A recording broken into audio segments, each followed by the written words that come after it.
ব্যবসা করতে আসলে মূলধন লাগে না, শুধু লাগে সাহস। লিপি আপা, আপনি একটু বলবেন যে অনেকে বলে যে অল্প টাকা দিয়ে ব্যবসা করা যায় না, ব্যবসা করতে অনেক টাকা লাগে, 5 লাখ 10 লাখ 20 লাখ টাকা লাগে। আপনি তো মাত্র 3,500 টাকা দিয়ে শুরু করেছেন, সেই গল্পটা যদি একটু শুনতে চাই।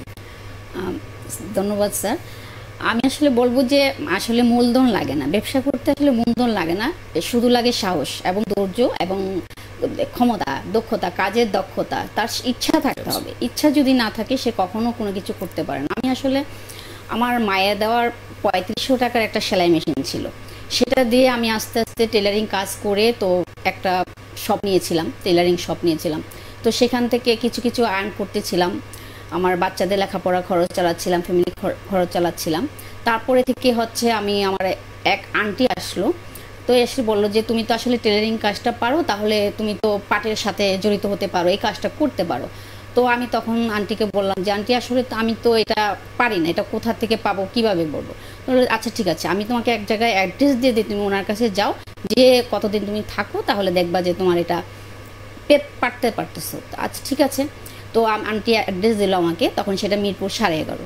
তো ওনার শোরুমে লোক লাগবে, তো সেক্ষেত্রে আমি মিরপুর থেকে মিরপুর 11.5 যেতে মিনিমাম আমার খরচ আছে। তো আমাকে সে মাত্র 1500 টাকা বেতনে আমাকে রাখলো। আমি আসলে জাস্ট হচ্ছে চাকরিটা আমার বড় বিষয় না, আমারটা হচ্ছে শিখার বড় বিষয়। তো আমি তার কাছে গেলাম, দিয়ে আমি তার এখানে 1.5 মাস ছিলাম। তো তার সাথে আমি মেলাগুলো অ্যাটেন্ড করলাম, জুটের মেলাগুলো এবং পাটের যে প্রোডাক্টগুলো কোথায় পাওয়া যায়, কি পাওয়া যায়, শোরুমে সারাদিন তার প্রোডাক্টগুলো দেখতাম, খেয়াল করতাম। করে করে আমি মিনিমাম 1.5 মাস পরে আন্টিকে বলছি, আন্টি আমি আর জব করবো না আপনার এখানে, আমার ফ্যামিলি থেকে দিচ্ছে না। তো আচ্ছা ঠিক আছে।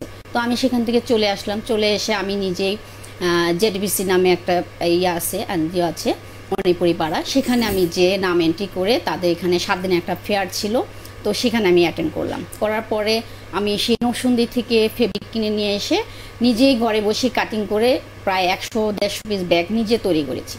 তৈরি করার পরে তারপর হচ্ছে আমি 7 দিনের ফেয়ার অ্যাটেন্ড করি।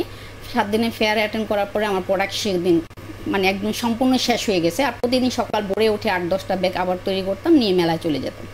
চলে যেয়ে এভাবে আমার 7 দিনের মেলা শেষ। তো তখন আমার একটা ভিজিটিং কার্ড তৈরি করার মতো ক্ষমতাটা ছিল না, আমি কম্পিউটারে কম্পোজ করে কেটে কেটে ওটা নিয়ে গেছিলাম।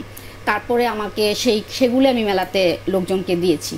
দেওয়ার পরে তখন তারা আমাকে মেলার 7 দিন পরে আমাকে একটা হাসপাতাল থেকে আমার হঠাৎ করে একদিন সকালে আমাকে ফোন, যে ম্যাডাম আমি তো আপনাদের এখান থেকে কিছু ব্যাগ নিয়েছিলাম এবং আপনার নাম্বারটা নিয়ে আসছিলাম, আপনার যে প্রোডাক্টগুলো আমাদের খুব পছন্দ হয়েছে, তো আমাদের কিছু ব্যাগ লাগবে, আপনি চলে আসেন। তো আমি সেখানে, হ্যাঁ জুটের ব্যাগগুলো লাগবে, তো আর কিছু স্যাম্পল নিয়ে আসেন, আমরা তো যেটা নিয়ে আসছি সেটা তো আছে, আর কিছু স্যাম্পল নিয়ে আসেন। তো আমি সেখানে নিয়ে গেলাম। তো যারা যে ব্যাগটা কিনে নিয়েছে ওই ব্যাগটাই তাদের প্রয়োজন, তো আমাকে তারা 5000 পিস ব্যাগ অর্ডার দিয়ে দিল। তো তখন আমি একটু টেনশনে পড়ে গিয়েছিলাম, 5 লাখ টাকার একটা অর্ডার ছিল, তো এত টাকা আমি কোথায় পাবো। তো আমি বললাম ঠিক আছে, তো নিয়ে আমি অর্ডার নিয়ে চলে আসলাম। তারপরে একটু ভাবলাম যে আসলে কি করতে হবে। তো আমি আবার তাদেরকে ফোন দিলাম যে ভাইয়া আমি তো আসলে আপনাদের কাছ থেকে অর্ডারটা নিয়েছি, কিন্তু আপনাদের আমাকে 50% অ্যাডভান্স করতে হবে, অ্যাডভান্স ছাড়া তো আমি কাজ করবো না। মানে এটা হচ্ছে আমি নিজে একটু টেকনিক খাটিয়ে নিলাম যে অ্যাডভান্স ছাড়া তো আমি কাজ করতে পারবো না, কারণ আপনি যদি ব্যাগটা তৈরি করি বা কিছু হয় তখন আপনার ব্যাগটা না নিলে আমার তো ব্যাগগুলো পড়ে থাকবে।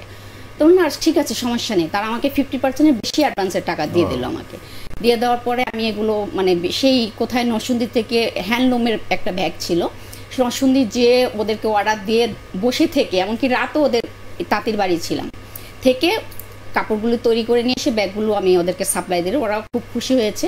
আমি সেই থেকে প্রায় আমার সেখানে সেই ব্যাগগুলো সাপ্লাই দেওয়ার পরে আমি 1 লাখ টাকা আমার একটা লাভ মাশাআল্লাহ হয়ে গেছে। তো সেখান থেকে আমার একটা পুঁজি দাঁড়িয়ে গেছে। তো সেই ক্ষেত্রে আমি আস্তে আস্তে ব্যাগগুলো তৈরি করছি এবং মেলাগুলো অ্যাটেন্ড করছি বিভিন্ন বাইরে। আমি 2013 সালে এই জুটের উপরে, আপনি বারবার একটা কথা বলছিলেন যে আমি প্রায় বিভিন্ন মেলায় অ্যাটেন্ড করি, এটা আপনাকে অনেক বেশি সাহায্য করেছে।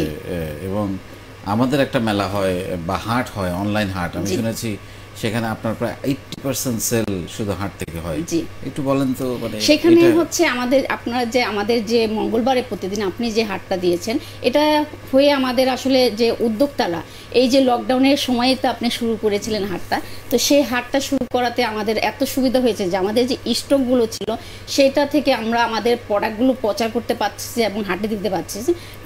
80% প্রোডাক্টই সেখান থেকে আমার সেল হচ্ছে, এবং আমি আমার প্রোডাক্টগুলো কোনো বাজারে যেতে পারছি না, বাজারে দেওয়া লাগতেছে না, মানুষের ধাক্কা খাওয়া লাগতেছে না, মানুষের কথা শোনা লাগতেছে না, আপনার হাটে আমি ডিসপ্লে দিতে পারছি। এবং সবাই আমার 64টা জেলার লোকজন আমার হাটের প্রোডাক্টগুলো দেখতেছে, আমার সম্পর্কে জানতেছে এবং কিনতেছে। মানে খুবই এটার জন্য মানে আমাদের মতো নারীদের এবং যারা ঘরে বসে আছে টুকিটাকি সেল করতেছে তাদের জন্য খুবই একটা উপকার, মানে এটা বলার বাইরে। অবশ্যই অবশ্যই।